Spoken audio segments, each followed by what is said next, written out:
at the Stark Street Portland Nursery with Laura. And Laura, we actually got an email from a viewer who says, I have this problem. I have a front north-facing porch, and I need ideas for color May till the end of summer, early fall. So help. Yes, of course. There's so many options.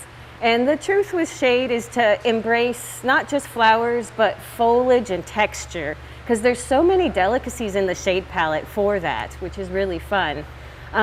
So I picked out some perennials, some evergreens that will be there year round. So when spring starts, you already have color. And one of them is this Carex Everillo. It's bright gold, so it really pops in the shade.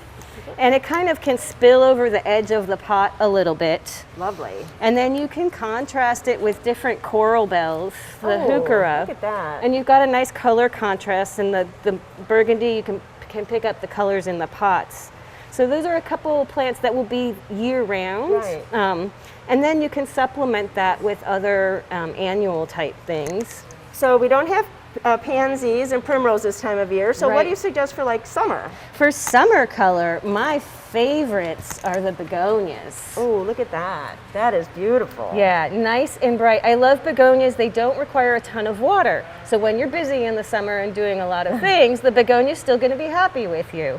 And you've got some fun colors to choose from, both the peach and the rose, which are really great. Really and they nice. don't require a ton of water. Nice. Which is really nice. That would be lovely. Yeah. What else in your bag of tricks there? Well, in my bag of tricks, I also have some really luscious, tropical-looking foliage. There's always the classic sweet potato vine, which you can complement the chartreuse grass. And then the concoleus are just mammoth in their leaf.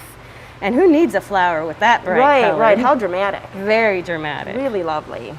So those are two fun ones. The sweet potato vine would be a wonderful complement to this lemon wave hydrangea. Look at that. Which has got the variegation, and see how the lime green just picks up the leaves there. So you could just have a simple container of just the hydrangea and fill in with some annuals throughout the summer. The hydrangea, you could put primroses under them in early spring, or some pansies to get some early punch of color, and then pull them out and replace them with sweet potato vine or impatiens are another good idea. And it's really nice to have a focal point that stays all the time, and then you just play off of it. That's really helpful, because sometimes we're just at a loss of what to do with any kind of container. Yes. But for a shade one, I think it's more challenging. Definitely, yeah.